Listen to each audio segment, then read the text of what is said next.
We don't need another cat. What's up, my mutants? It is I, the OGGM, giving you my first thoughts on Mutant Year Zero. Not looking at the rules, not taking the system apart, not making a character, just my initial thoughts at the layout and the art and the emotional response I get for it. Thank you, Free League Games, for sending me this copy to review. Took me a while to get around to it. But I'm getting around to it. Again, this is the game that Free League sent me for free to review. So thank you, Free League Games, for sending me this.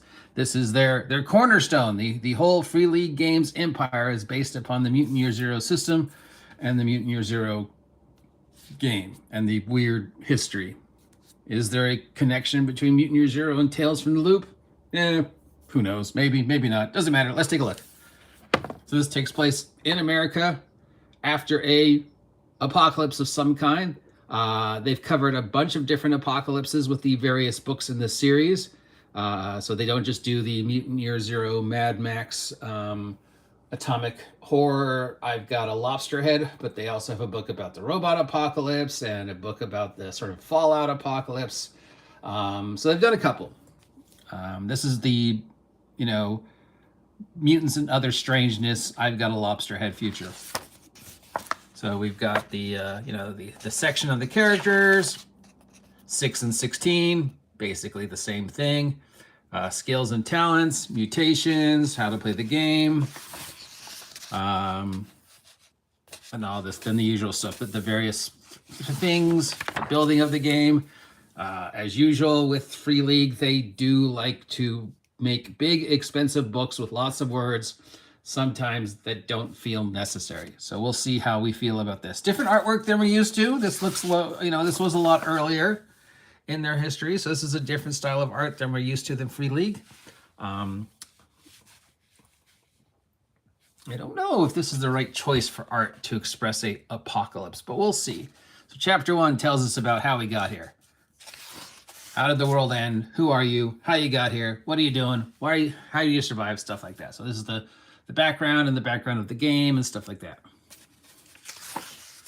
All right, so here's the art, here's the layout. It's the D6, D66 system that we're used to. Again, I don't know about this color palette. Does this really scream end of the world to you? Okay, here we go. Some example mutants. And then we got how to make your mutant. I'm a mutant. I mean, in this one, I guess everybody's a mutant. There is another one where people are all playing pure humans. I suppose you could play a pure human in this version. I don't see any reason why you couldn't. You have to read it. Remember, this is just emotional response. First look, not looking at the rules or reading anything. Just what do I think about this as if I just picked it up off the shelf. The art doesn't work for me so far. I mean, this one kind of looks post-apocalypse, but I just don't know. I mean, they're sticking with the color palette. That's good, but it just, I guess I'm spoiled by all the great art in the new products that now we're looking at one of their first products. This is just in the early days, so the art is definitely different. Here we have the character classes: Enforcer, Gearhead, Stalker, Fixer, Dog Handler, the Chronicler, the Boss. Is that really a necessary character class? The Grunt. How is that different than the Enforcer? I move things. And we've got the skills. Each class starts with a certain amount of skills, and then you get skill points. What you can do with the skills, explanation of the skills, art with the skills, some guy jumping out of an airplane, some ninja on a roof, a dog. And then we got the talents. I guess these are your, archaeologist, commander, the talents that each class gets. This seems to be like a lot of wasted space. I love you, Free League, but you are guilty of wasting space. Then we have the mutations. And we've got, looks like D66. 1, 2, 3, 4. Looks like we got about 20 starting mutations. I'm sure there were expansions that added more And I'm sure all of us could just come up with new mutations to add to this. Like, I've got the head of a lobster, stuff like that. I've got fly claws. And we got the whole conflict and trauma section. There's Negan's bat for some reason. Looks like we've got some rules for scrap together weapons. It's important rules to have in a post-apocalypse, the kit bash weapons. I'm going to take a stop sign and I'm going to use it as a base. Or I'm just going to snap the, the thing off a Route 66 sign and use it as a shield like Warren did in Z Nation. Here we've got critical injury tables. That's fun. And we got rules for like dehydration, hypothermia, sleeplessness, booze, important things you need to worry about, starving. So it looks like they have done some looks. So there's a nod to a certain post-apocalyptic movie that some of us know and love, and some of us know where the vehicle is. Although it's not there anymore. Then we have the setting, the Ark. So this is our, our Fallout, our survivors, our sanctuary, things that the Ark has and things the Ark have to worry about, Here's an example Ark that's a beached boat. That's a good, actually, example. I like that one.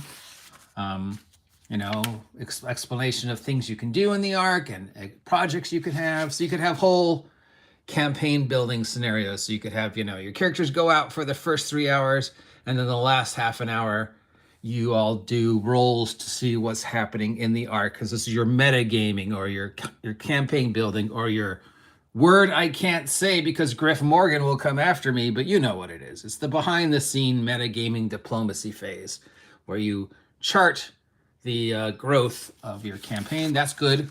I like this. I like this. Would like to see more games with this.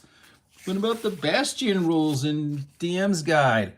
Here we've got some examples. I notice a lot of the examples of the Ark mutations in the pictures aren't listed in the actual mutation section. Where is faceless shark face? Dog boy. Where is dog boy? So obviously the mutations need a little work. The color palette doesn't really work for me, but that said, I like that they're consistent with the color palette. We got some more world building. They love their world building.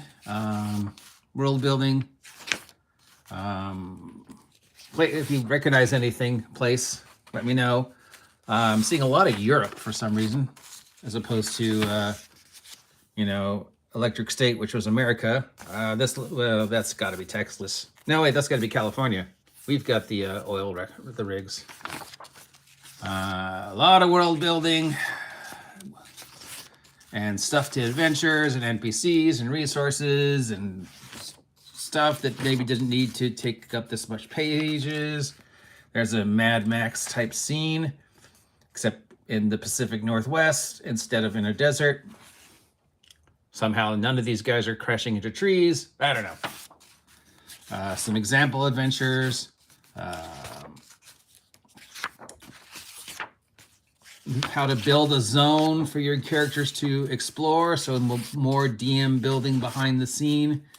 Typical ruins you might find in the zone. What kind of threats are in the zone, including example monsters. Again, this seems like it could have been half the amount of space that it is. There's a terror bot, killer tree. Different monsters. Different revolting developments like sinkholes, temperature drops, stuff like that. We've got our section on artifacts, besides the bottle caps and the random weird shit you can find. We also have things that people might actually consider. That's a great thing about post-apocalypse is you have to rethink what constitutes treasure. What am I trying to survive in post-apocalyptic Ventura, California gonna look for? Is money really gonna mean anything to me if there's no more cash, but barter, drugs, weapons, things that I can trade, those are all things that would be interesting, So here we got that section. Then we've got, special zone sectors. So a lot more world building and campaign building and examples and just really getting into the feel of the Apocalypse. This one. Remember, they do have others.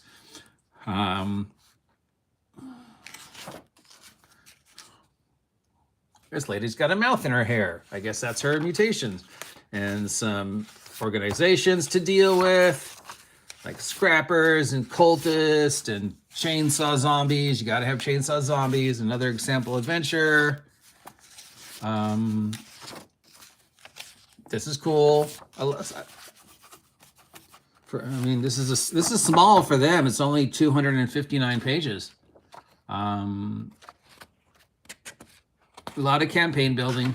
I guess you really have to just really get into, but honestly, you don't, So my initial response, the art doesn't really work for me. Would have liked to see more mutations in the mutation section. There's about 20 pages in here that feel like it's superfluous and doesn't really need to be there. That said, it's a very simple system. I love the idea. I don't know why I love the idea. Probably just growing up in the 70s and 80s in Southern California, you're just inundated with post-apocalyptic movies, post-apocalyptic TV shows. You're, within driving distance of most of the places where these movies and TV shows were shot. Every day going home from school, I would crest over the hill up Universal, and you'd see the Arc One where it was stored. You could walk down the block. So I was constantly surrounded with this, and coming out of the 70s and the 60s and the Cold War era, and being a child of the 70s and 80s, it's just something you're inundated with. So you sort of just develop this love for it.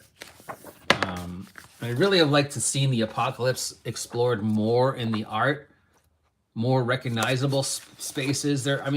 Considering when this is made, even back then, there was better post-apocalyptic art online. So, yeah. That said, I think it looks fun. I look forward to continue reviewing it. And speaking of post-apocalypse, join me in an hour as I interview the basic expert and we talk about his post-apocalyptic game, Atomic Punk. So next week we will make a Mutant Year Zero character and see what we think and go through the sample adventure, which will probably involve explosions and driving cars and getting eaten by cannibal zombie clowns. If you appreciate this content, let me know.